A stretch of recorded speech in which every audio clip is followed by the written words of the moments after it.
Neat ಪ್ರಶ್ನೆ ಪತ್ರಿಕೆ ಸೋರಿಕೆ ಪ್ರಕರಣವನ್ನ ಖಂಡಿಸಿ ಮಾನ್ವಿಯಲ್ಲಿ ಸಾಲಿಡಾರಿಟಿ ಯೂತ್ ಮೂವ್ಮೆಂಟ್ ವತಿಯಿಂದ ತಹಶೀಲ್ದಾರ್ ಮೂಲಕ ಸರ್ಕಾರಕ್ಕೆ ಮನವಿ ಸಲ್ಲಿಸಿ ತೀವ್ರ ಆಕ್ರೋಶವನ್ನ ವ್ಯಕ್ತಪಡಿಸಿದ್ದಾರೆ.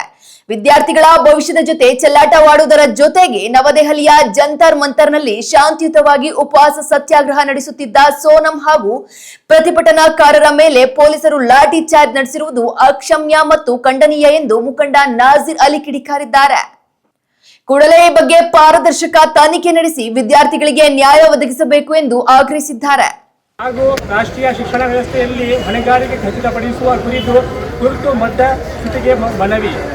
ನೀಟ್ ಯುಜಿ ಪ್ರಶ್ನೆ ಪತ್ರಿಕೆ ಸೋರಿಕೆ, ಪರೀಕ್ಷೆಯಲ್ಲಿನ ಅಕ್ರಮಗಳು ಹಾಗೂ ರಾಷ್ಟ್ರೀಯ ಪರೀಕ್ಷಾ ವ್ಯವಸ್ಥೆಯ ಮೇಲಿನ ವಿದ್ಯಾರ್ಥಿಗಳ ವಿಶ್ವಾಸ ಕುಸಿಯುತ್ತಿರುವ ಗಂಭೀರ ಪರಿಸ್ಥಿತಿಯ ಕುರಿತು ತಮ್ಮ ತುರ್ತು ಮಧ್ಯಸ್ಥಿತಿಯನ್ನು ಕೋರಿ ಈ ಮನವಿ ಪತ್ರವನ್ನು ಸಲ್ಲಿಸುತ್ತಿದ್ದೇವೆ. ಲಕ್ಷಾಂತರ ವಿದ್ಯಾರ್ಥಿಗಳು ಸ್ಪರ್ಧಾತ್ಮಕ ಪರೀಕ್ಷೆಗಳಿಗಾಗಿ ಹಲವು ವರ್ಷಗಳ ಕಾಲ ಶ್ರಮಿಸಿರುತ್ತಾರೆ. ಅವರ ಕುಟುಂಬಗಳು ಸಹ ಅಪಾರ ಆರ್ಥಿಕ ಹಾಗೂ ವೈಯಕ್ತಿಕ ತ್ಯಾಗಗಳನ್ನು ಮಾಡುತ್ತವೆ. ಇಂತಹ ಸಂದರ್ಭದಲ್ಲಿ ಪ್ರಶ್ನೆ ಪತ್ರಿಕೆ ಸೋರಿಕೆ, ಪರೀಕ್ಷಾ ಅಕ್ರಮಗಳು, ಆಡಳಿತಾತ್ಮಕ ನಿರ್ಲಕ್ಷ್ಯ ಹಾಗೂ ಪಾರದರ್ಶಕತೆಯ ಕೊರತೆ ಉಂಟಾದರೆ ಅದು ಅರ್ಹ ವಿದ್ಯಾರ್ಥಿಗಳಿಗೆ ತೀವ್ರ ಅನ್ಯಾಯವಾಗುವುದಲ್ಲದೆ ದೇಶದ ಶಿಕ್ಷಣ ವ್ಯವಸ್ಥೆಯ ವಿಶ್ವಾಸಾರ್ಹತೆಯನ್ನು ಕುಂದಿಸುತ್ತದೆ.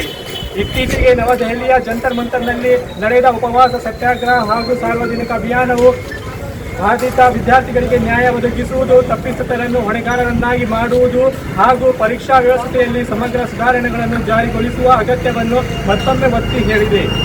ಆದ್ದರಿಂದ ಕೆಳಕಂಡ ಬೇಡಿಕೆಗಳನ್ನು ತಮ್ಮ ಮುಂದೆ ಗೌರವ. ಆತ್ಮೀಯರೇ, ಸಾಲಿಡಾರಿಟಿ ಯೂತ್ ಮೂವ್ಮೆಂಟ್ ಮಾನ್ವಿ ಘಟಕದ ವತಿಯಿಂದ ಇವತ್ತು ನಾವು ಮಾನ್ವಿ ತಹಸೀಲ್ದಾರ್ ಮುಖಾಂತರ ನಾವು ಒಂದು ಮೆಮೊರಂಡಮ್ ಸಲ್ಲಿಸಿದ್ದೇವೆ.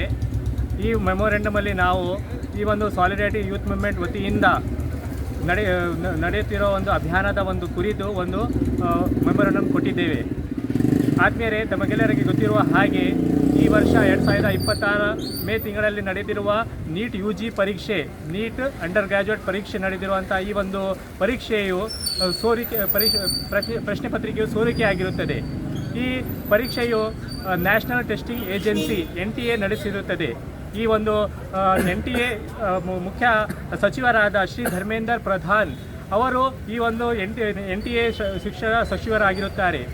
ಇವರು ಈ ಒಂದು ಪ್ರಶ್ನೆ ಪತ್ರಿಕೆಯ ಸೋರಿಕೆಯನ್ನು ಇದರ ಕುರಿತು ಅವರು ತನಿಖೆ ಗೌರ್ಮೆಂಟ್ ಮಾಡಬೇಕು. ಯಾಕೆಂದರೆ ಈ ಒಂದು ಪ್ರಶ್ನೆ ಪತ್ರಿಕೆ ಸೋರಿಕೆ ಆಗಿರುವ ಕಾರಣದಿಂದ ಹಲವಾರು ವಿದ್ಯಾರ್ಥಿಗಳು, ಲಕ್ಷಾಂತರ ವಿದ್ಯಾರ್ಥಿಗಳ ಭವಿಷ್ಯ ಬಹಳ ಹಾಳಾಗಿದೆ. ಏಕೆಂದರೆ ಅವರು ಬಹಳ ಶ್ರಮಪಟ್ಟು ತಮ್ಮ ಈ ಒಂದು ನೀಟ್ UG ಪರೀಕ್ಷೆಯನ್ನು ಬಹಳ ಶ್ರಮಪಟ್ಟು ಅದನ್ನು ತಯಾರಿ ಮಾಡಿ ಬರೆದಿರುತ್ತಾರೆ. ಈ ಒಂದು ಅವರು ಆಸೆಯನ್ನು ಇಟ್ಟುಕೊಂಡಿರುತ್ತಾರೆ. ಈ ಒಂದು ನೀಟ್ UG ಪರೀಕ್ಷೆಯು ಬಹಳ ಉತ್ತಮ ಅಂಕಗಳನ್ನು ಪಡೆದುಕೊಂಡು ನಾನು ಮುಂದಿನ ಭವಿಷ್ಯದಲ್ಲಿ ನಾನು ಡಾಕ್ಟರ್ ಆಗಬೇಕಂತ ಕನಸು ಇಟ್ಕೊಂಡಿರುತ್ತಾರೆ. ಅವರ ತಂದೆ ತಾಯಂದಿರು, ಅವರ ಪಾಲಕರು, ಪೋಷಕರು, ಅವರ ಎಲ್ಲ ಜನರು ಅವರ ಒಂದು ಮುಂದೆ ಡಾಕ್ಟರ್ ಆಗಿರುವಂಥ ಒಂದು ಕನಸನ್ನು ಇಟ್ಕೊಂಡಿರುತ್ತಾರೆ. ಬಹಳ ಶ್ರಮಪಟ್ಟು ಈ ಒಂದು ಪರೀಕ್ಷೆಯನ್ನು ಬರೆದಿರುತ್ತಾರೆ. ಆದರೆ ಈ ಒಂದು NTA ನ್ಯಾಷನಲ್ ಟೆಸ್ಟಿಂಗ್ ಏಜೆನ್ಸಿ ಇದೆಯಲ್ಲ, ಇದು ಒಂದು ಅವರ ಕನಸುಗಳ ಮೇಲೆ ಕನಸನ್ನು ಹಾಳು ಮಾಡಿದೆ. ಏಕೆಂದರೆ ಅವರು ಒಂದು ಭವಿಷ್ಯವನ್ನು ಇಟ್ಕೊಂಡಿದ್ರು, ಆ ಒಂದು ಭವಿಷ್ಯ ಹಾಳಾಗಿದೆ. ಸೊ ಹಾಗಾಗಿ ನಾವು ಭವಿಷ್ಯ ಅಂಧಕಾರದಲ್ಲಿ ಕಾಣಕತ್ತದ. ನಾವು ದೆಹಲಿಯಲ್ಲಿ ನೋಡಕತ್ತೀವಿ, ಜಂತರ್ ಮಂತರದಲ್ಲಿ ವಿದ್ಯಾರ್ಥಿಗಳನ್ನು ಅದು ಪಶುಗಳಾಗಿ ಇದು ಮಾಡಕತ್ತಾರ, ಪೊಲೀಸರು ಲಾಠಿ ಚಾರ್ಜ್ ಮಾಡಕತ್ತಾರ. ಇವತ್ತಿನ ವಿದ್ಯಾರ್ಥಿಗಳು ನಾಳಿನ ಪ್ರಜೆಗಳು, ನಾಳಿನ ರಾಷ್ಟ್ರಪತಿ ಆಗ್ಬೋದು, IAS ಅಧಿಕಾರಿ ಆಗ್ಬೋದು, ದೇಶವನ್ನು ತಮ್ಮ ಕೈಯಲ್ಲಿ ಇದು ನಡೆಸ್ಬೋದು. ಅಂಥ ವಿದ್ಯಾರ್ಥಿಗಳನ್ನು ಇವತ್ತು ನಮ್ಮ ಕೇಂದ್ರ ಸರ್ಕಾರ ಅವರಿಗೆ ಒಂದು ಎಂಥ ಪರಿ ಟ್ರೀಟ್ ಮಾಡಕತ್ತದಂದರೆ ದೌರ್ಜನ್ಯ ಮಾಡಕತ್ತಾರ. ಅವ್ರ ಮೇಲೆ ಗ್ಯಾಸ್ ಗೋಲೆ ಹೋಗ್ಯಾಕತ್ತಾರ, ಲಾಠಿ ಚಾರ್ಜ್ ಮಾಡಕತ್ತಾರ, ಬ್ಯಾರಿಗೇಡ್ ಹಾಕಕತ್ತಾರ.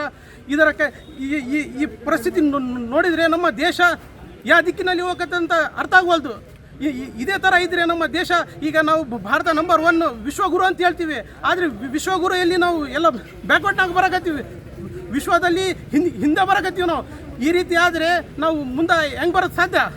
ಅಲ್ಲ ಸರ್, ಏನಂತಂದರೆ ಈಗ ನೀಟ್ ಪರೀಕ್ಷೆಯಲ್ಲಿ ಅಕ್ರಮ ಆಗಿದೆ, ಆ ಪ್ರಶ್ನೆ ಪತ್ರಿಕೆ ಸೋರೆಯಾಗಿದೆ ಅಂತೇಳಿ ಒಂದು ರೀತಿಯಲ್ಲಿ ಆ ನೊಂದ ವಿದ್ಯಾರ್ಥಿಗಳಿಗೆ ಪ್ರತಿಭಟನೆ ಮಾಡ್ತಾ ಇದ್ದಾರೆ. ರಾಜ್ಯಾದ್ಯಂತ ಮತ್ತು ದೇಶಾದ್ಯಂತ ಮಾಡ್ತಾ ಇದ್ದಾರೆ ನಮ್ಮ ಭಾರತ ದೇಶದಲ್ಲಿ. ಈ ರೀತಿ ವ್ಯವಸ್ಥೆ ಬಂತಂದರೆ ಏನು ಸರ್? ಅಂದರೆ ಭವಿಷ್ಯ ವಿದ್ಯಾರ್ಥಿಗಳ ಜೊತೆ ಒಂದು ರೀತಿಯಲ್ಲಿ ಚಲಾಟ ಆಡ್ತಾ ಇದ್ದಾವೆ ಸರ್ಕಾರ. ಸರ್, ವಿದ್ಯಾರ್ಥಿಯ ಜೊತೆಗೆ ಚಲಾಟ ಸಲುವಾಗಿ ನಾವು ಮಾನ್ಯ ಸಚಿವರು ಧರ್ಮೇಂದ್ರ ಪ್ರಧಾನ್ ಅವ್ರದ್ದು ಇಸ್ತೀಫಾ ಕೇಳಕತ್ತೀವಿ. ಮತ್ತು ರಾಜೀನಾಮೆ ಕೇಳಕತ್ತೀವಿ. ಮತ್ತು ವಿದ್ಯಾರ್ಥಿಗಳಿಗೆ ಯಾವ ವಿದ್ಯಾರ್ಥಿಗಳಿಗೆ ಅನ್ಯಾಯ ಆಗ್ಯದ ಅವ್ರಿಗೆ ನ್ಯಾಯ ತೋರಿಸ್ಕೊಡ್ಬೇಕಂತ ಹೇಳಿದ್ವಿ. ಮತ್ತು ಇದು ಏನು ನೀಟ್ ಸೋರಿಕೆ ಆಗ್ಯದಲ್ಲ, ಇದ್ರದ್ದು ನಿಷ್ಪಕ್ಷ ತನಿಖೆ ಆಗಬೇಕು. ಈ ತನಿಖೆಯಾಗಿ ಇದರಲ್ಲಿ ಯಾರ್ಯಾರು ಶಾಮೀಲಾಗ್ಯಾರ ಅವ್ರಿಗೆ ಶಿಕ್ಷೆ